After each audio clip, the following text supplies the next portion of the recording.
सुबह मध्याह्न बच्चों, मैं अशोक कुमार देहरी आपका हिंदी विषय आचार्य आज की कड़ी में आप सबका स्वागत करता हूं। आज हम कक्षा 10वीं विषय हिंदी के अंतर्गत देखेंगे पाठ मध्ययुगीन काव्य। यहाँ पर मध्ययुगीन काव्य से अभिप्राय मध्यकालीन जो साहित्य काव्य साहित्य हैं उनसे है। हिंदी साहित्य के इतिहास को विशेष करके 3 भागों में बांटा जाता है।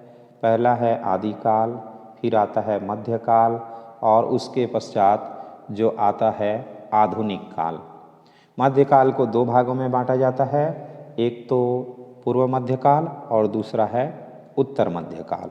पूर्व मध्यकाल भक्ति काल को बोलते हैं और उत्तर मध्यकाल रीतिकाल को बोलते हैं। तो यहाँ पर जो पूर्व मध्यकाल या मध्ययुगीन काव्य है, जो विशेष करके भक्ति साहित्यों को लेकर के है, तो उस साहित्य की चर्चा करेंगे। पाठ पर चर्चा करें इससे पहले मैं आपसे अनुरोध करना चाहूँगा कि यदि अब तक आपने हमारे चैनल को सब्सक्राइब नहीं किया है तो प्लीज़ सब्सक्राइब कर लें, लाइक करें, कमेंट करें और शेयर भी कर दें।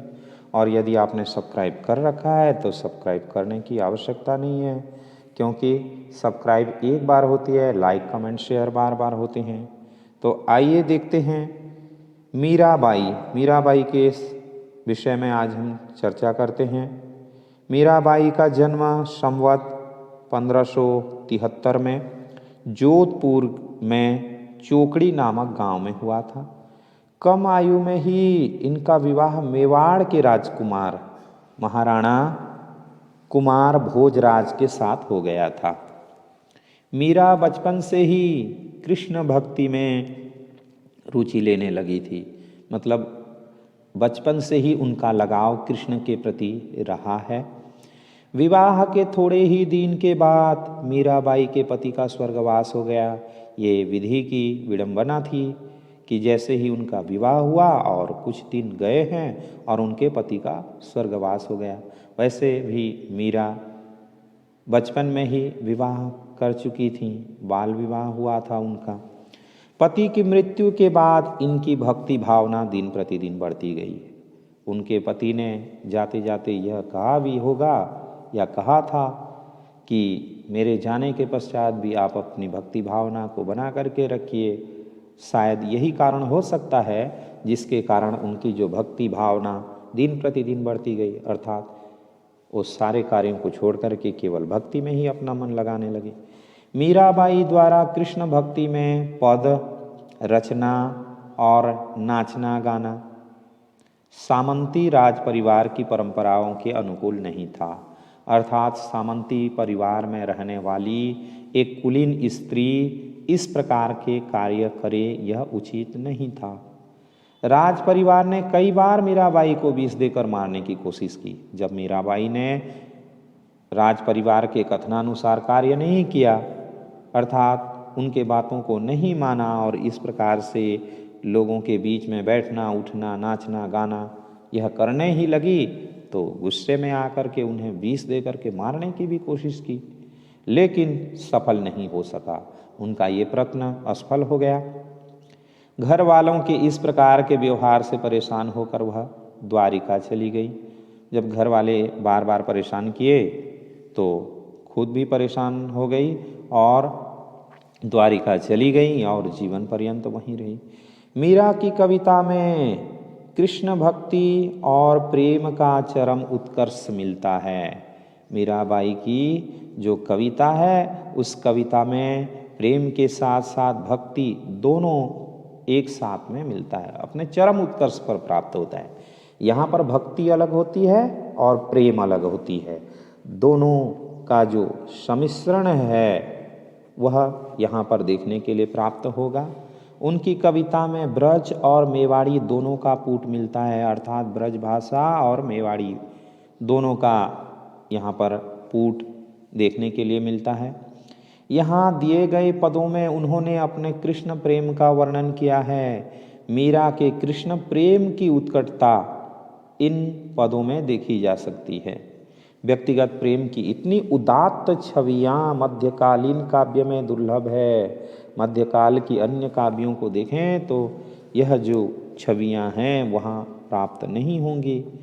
तो आइए पढ़ते हैं उनकी जो पद रचना है। इसे हम गा करके भी पढ़ सकते हैं सुरों में। पग घुंघरू बांध मीरा नाची रे, पग घुंघरू बांध मीरा नाची रे, मैं तो मेरे नारायण की आप हुई हो गई दासी रे, पग घुंघरू बांध मीरा नाची रे, लोग कहे मीरा भई बावरी, न्यात कहे कुल नासी रे, लोग कहे मीरा भई बावरी, न्यात कहे कुल नासी रे, विष का प्याला राणा जी भेजा, पीवत मीरा हासी रे, पग घुंघरू बांध मीरा नाची रे, मीरा के प्रभु गिरिधर नागर, सहज मिले अविनाशी रे, पग घुंघरू बांध मीरा नाची रे। इसे आप अपने स्वरों में भी गा सकते हैं, भिन्न भिन्न प्रकार के स्वर दे करके। मैंने एक स्वर देने का प्रयास किया है, तो आइए इसको पढ़ें और इसको समझें। पग घुंघरू बांध मीरा नाची रे, तो इसका जो संदर्भ है प्रस्तुत पद्यांश मीराबाई द्वारा रचित कृष्ण भक्ति से लिया गया है। प्रसंग इसमें मीराबाई ने कृष्ण जी की भक्ति का वर्णन किया है। कृष्ण रस में मीरा की दशा मीरा के काव्य में वर्णित है। कृष्ण का जो रस है उनमें मीरा जी किस प्रकार से रस गई हैं उनके काव्यों में मिलता है। पग घुंघरू बांध मीरा नाची रे, तो यहाँ पर मीराबाई कहती हैं कि कृष्ण के प्रेम में मैं इतनी रंग गई कि पैरों में घुंघरू बांधकर नाचने लगी। मैं तो मेरे नारायण की आप ही हो गई दासी रे। वे कहते हैं कि मैं अपने कृष्ण की स्वयं दासी हो गई, आप ही दासी अर्थात स्वयं दासी हो गई। लोग कहे मीरा भई बावरी, न्यात कहे कुल नासी रे। लोग कहे मीरा भई बावरी अर्थात लोग मुझे कहते हैं कि मैं बावरी अर्थात पागल हो गई हूँ, और न्यात अर्थात कुल परंपरा, और अपने जो कुल परंपरा हैं उनका मैंने नाश कर दिया है। विष का प्याला राणा जी भेजिया, पीवत मीरा हासी रे। राणा जी ने मेरे लिए विष का प्याला भेजा, उसे पीकर भी मैं हंसती ही रही। मीरा के प्रभु गिरिधर नागर, सहज मिले अविनाशी रे। अर्थात मीराबाई कहती हैं कि मुझे कृष्ण जी सहज ही मिल गए। गिरिधर नागर अर्थात गिरि को धारण करने वाले जो नागर अर्थात सुंदर हैं, तो वह कृष्ण मुझे सहज ही प्राप्त हो गए हैं। सहज मिले अविनाशी रे, जिनको अविनाशी कहा गया है, ऐसा जो अविनाशी पुरुष है मुझे सहज ही प्राप्त हो गए हैं।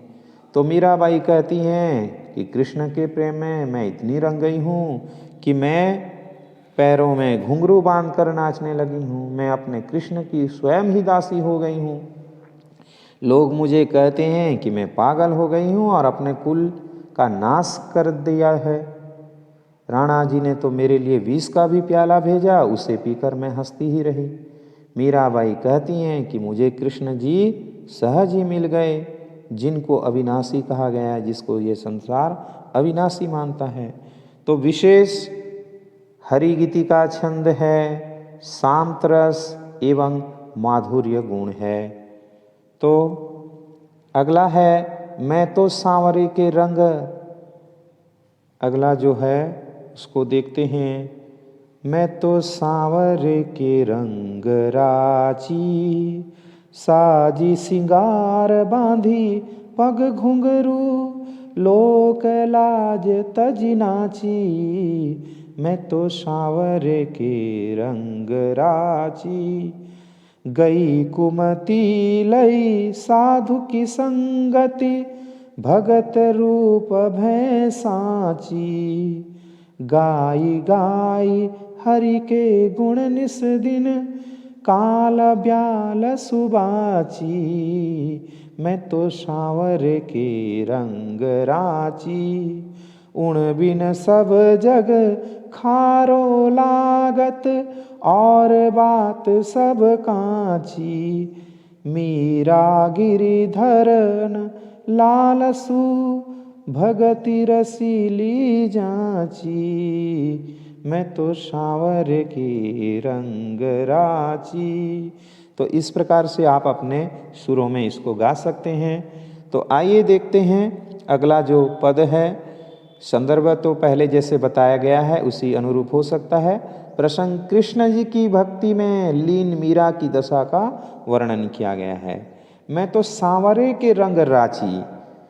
यहाँ पर मीराबाई कहती हैं कि मैं अपने कृष्ण जी जो कि सांवले सलोने हैं उनके रंग में रंग गई हूँ। रांची मतलब रंग गई हूँ। साजी सिंगार बांधी पग घुंघरू, लोक लाल तजी नाची। आगे वे कहती हैं साजी सिंगार अर्थात सज धज कर श्रृंगार करके, मैं पैरों में घुंघरू बांधकर, लोक लाज त्याग कर, लोक लाज तजी अर्थात लोक लाज त्याग कर कृष्ण की भक्ति में नाच रही हूँ। अगला है गई कुमति लई साधु की संगति, भगति रूप है भांची। आगे वे कहती हैं कि साधु की संगति अर्थात साधु की संगति से कुमति अर्थात मेरी दुर्गति टल गई है। मैं सच्ची भक्त बन गई हूँ। साची अर्थात सच्ची भक्त बन गई हूँ। गाई गाई हरि के गुण निस दिन, काल ब्याल सुबाची। निस दिन मतलब दिन रात। दिन रात हरि के गुण गाकर मैं काल रूपी ब्याल अर्थात सांप से बच गई हूँ। उण बिन सब जग खारो लागत, और बात सब कांची। उण बिनु अर्थात कृष्ण के बिना सारा जग नीरस लगता है। खारो लागत मतलब नीरस लगता है। सारी बातें व्यर्थ लगती हैं। मीरा गिरिधरन लालसु, भगति रसीली जांची। मीरा कहती हैं कि मैं अपने गिरिधर गोपाल की दासी हो गई हूँ, मुझे भक्ति में ही आनंद आता है। मीराबाई कहती हैं कि मैं अपने कृष्ण जी के रंग में रंग गई हूँ। सज धज कर श्रृंगार करके मैं पैरों में घुंघरू बांधकर, लोकलाज त्याग कर कृष्ण की भक्ति में नाच रही हूँ। साधु की संगति से मेरी दुर्गति टल गई है। मैं सच्ची भक्त बन गई हूँ। दिन रात हरि के गुण गाकर मैं काल रूपी सांप से बच गई हूँ। कृष्ण के बिना सारा जग नीरस लगता है। सारी बातें व्यर्थ लगती है। मीरा कहती है मैं अपने गिरधर गोपाल की दासी हो गई हूँ, मुझे भक्ति में ही आनंद आता है। तो इसका जो विशेष है वह हरि गीतिका छंद इसमें है। और शांत रस है, जहाँ भी भक्ति नीति ज्ञान वैराग्य से संबंधित बातें होती रहती है वहाँ शांत रस होती है। माधुर्य गुण जहाँ पर मन मुग्ध हो जाए, मन आर्द्र हो जाए, वहाँ पर माधुर्य गुण होता है, तो माधुर्य गुण है। तो आज के लिए इतना ही। आशा करता हूँ आज का वीडियो आपको ज़रूर अच्छा लगा होगा।